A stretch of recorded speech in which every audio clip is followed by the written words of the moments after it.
आत्मशक्ति का विकास। मानव जीवन का मुख्य उद्देश्य अपने आत्मिक शक्तियों का विकास करना है। जो प्राणी इस मनुष्य देह को धारण करके भी अपनी आत्मिक शक्तियों का विकास नहीं करता, अपनी आत्मा के समीप नहीं पहुंचता, वो न इस संसार में शांति प्राप्त कर सकता है और न परलोक को ही सुखमय बना सकता है। इसलिए यदि मनुष्य चाहता है कि उसे सच्ची शांति प्राप्त हो, उसका जीवन सुखमय बने, तो उसे अवश्य अपनी आत्मिक शक्तियों का विकास करना चाहिए, क्योंकि आत्मा ही पूर्ण शांति और सुख का भंडार है। हम भूल करके संसार के विषयों में सुख का अन्वेषण करते हैं, किंतु संसार के विषयों में सुख कहाँ? वे तो जड़ हैं। भला जड़ पदार्थों में सुख कहाँ? जबकि सुख गुण ही चेतन पदार्थ का है, जड़ का नहीं, तो वो बेचारा जड़ पदार्थ हमें कैसे सुख देगा? जो वस्तु स्वयं ही क्षणभंगुर है, वो हमें शाश्वत शांति कैसे देगी? संसार के विषय भोग तो बालक नचिकेता के कथनानुसार कल तक रहने वाले हैं, उनसे सुख मिलना तो दूर, वे तो हमारी इंद्रियों के तेज और सामर्थ्य को भी नष्ट करने वाले हैं।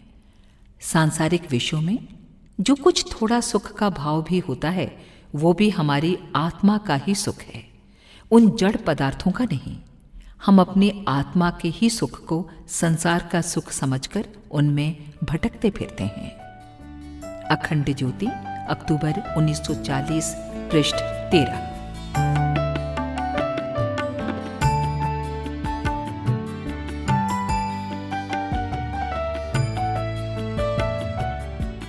परमात्मा का दर्शन कैसे मिले? ईश्वर का अस्तित्व धर्म का विषय है और उसे अनुभव किया जा सकता है। परमात्मा की व्यापकता और उसकी अभिव्यक्ति का अवगाहन हम उतना ही स्पष्ट कर सकते हैं जितना हमारा अनुभव गहन और व्यापक होगा। प्रोफेसर नाइट का मत है, ईश्वर की भावना हमारे हृदय में इस प्रकार घर कर गई है कि उसे अंतःकरण से बाहर लाना कठिन जान पड़ता है। आंतरिक ज्ञान के द्वारा ही हम परमात्मा का अनुभव प्राप्त कर सकते हैं, उसका साक्षात्कार कर सकते हैं, अथवा यूं कहना चाहिए कि हम ईश्वर बनकर ही ईश्वर के दर्शन प्राप्त कर सकते हैं। इसमें भी आंतरिक शक्तियों के विकास की ओर ही संकेत है। कल्पना, चिंतन, विचार, भावना, स्वप्न आदि के माध्यम से तो उसकी एक झलक ही देख सकते हैं। विश्वास की पुष्टि के लिए यद्यपि बुद्धि तत्व भी आवश्यक है, तथापि उसके पूर्ण ज्ञान के लिए अपने अंदर प्रविष्ट होना होगा। आत्मा की सूक्ष्म सत्ता में प्रवेश करना आवश्यक हो जाता है। वहां बुद्धि की पहुंच नहीं हो सकती। आत्मा का भेदन आत्मा ही करती है और आत्मा बनकर ही आत्मा का साक्षात्कार किया जा सकता है। इसी बात को ईश्वरीय ज्ञान के बारे में भी घटित किया जाता है।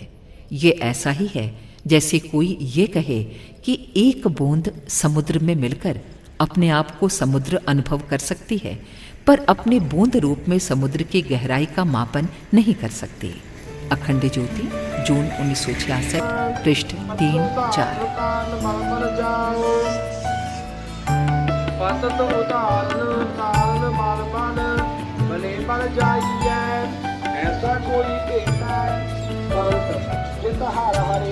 विचार ही कर्म के बीच है। जगत पिता परमात्मा ने सृष्टि में संकीर्णता, सीमा बंधन या दरिद्रता का स्थान नहीं रखा है। ये कुत्सित वस्तुएं संसार में नहीं, प्रत्युत हमारे अंदर में घास फूस की तरह उगाई हैं। अंतःकरण में उत्पन्न होकर इन्होंने हमारे आत्मबल तथा गुप्त सामर्थ्य का भक्षण कर लिया है।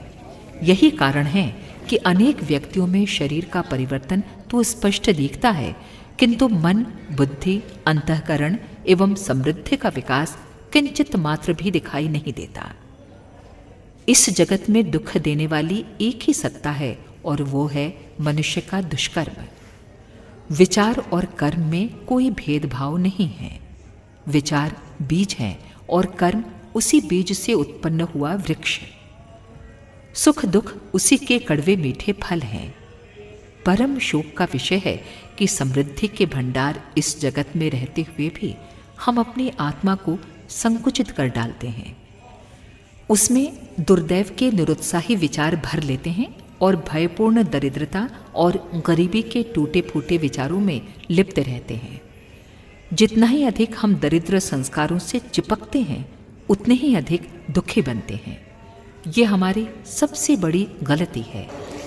मन के आंतरिक प्रदेश में गरीबी के विचार प्रवेश न होने दें। बुद्धि मंद है, भाग्य फिर गया है, गरीबी ही लिखी है, ऐसे विचारों का मस्तिष्क में संग्रह न होने दें तो निश्चय ही हमारा जीवन परिपूर्ण एवं ऐश्वर्यशाली बन जाएगा। अखंड ज्योति, सितंबर 1945। मन जीता तो जग जीता। मन बड़ा बलवान शत्रु है। इससे युद्ध करना भी अत्यंत दुष्कर कृत्य है। इससे युद्ध में एक विचित्रता है। यदि युद्ध करने वाला दृढ़ता से युद्ध में संलग्न रहे, निज इच्छा शक्ति को मन के व्यापारों पर लगाए रहे, तो युद्ध में संलग्न सैनिक की शक्ति अधिकाधिक बढ़ती है और एक दिन वो इस पर पूर्ण विजय प्राप्त कर लेता है।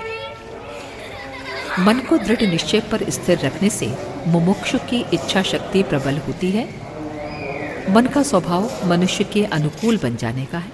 उसे कार्य दीजिए, वो चुपचाप नहीं बैठना चाहता। यदि तुम उसे फूल फूल पर विचरण करने वाली तितली बना दोगे तो वो तुम्हें न जाने कहाँ कहाँ की खाक छनवाएगा। यदि तुम इसे उद्दंड रखोगे तो ये रात दिन भटकता ही रहेगा।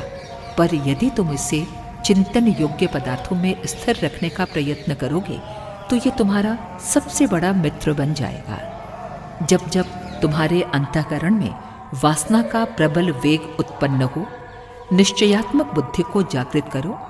मन से थोड़ी देर के निमित्त पृथक होकर इसके व्यापारों पर तीव्र दृष्टि रखो। बस विचार श्रृंखला टूट जाएगी और तुम इसके साथ चलायमान न होगे। मन के व्यापार के साथ निज आत्मा की समस्वरता न होने दो। इसी अभ्यास द्वारा ये आज्ञा देने वाला न रहकर सीधा साधा आज्ञाकारी अनुचर बन जाएगा। अखंड ज्योति, मार्च 1945, पृष्ठ। उठो, हिम्मत करो। स्मरण रखिए, रुकावटें और कठिनाइयां आपकी हितचिंतक हैं। वे आपकी शक्तियों का ठीक ठीक उपयोग सिखाने के लिए हैं। वे मार्ग के कंटक हटाने के लिए हैं। वे आपके जीवन को आनंदमय बनाने के लिए हैं। जिनके रास्ते में रुकावटें नहीं पड़ी, वे जीवन का आनंद ही नहीं जानते।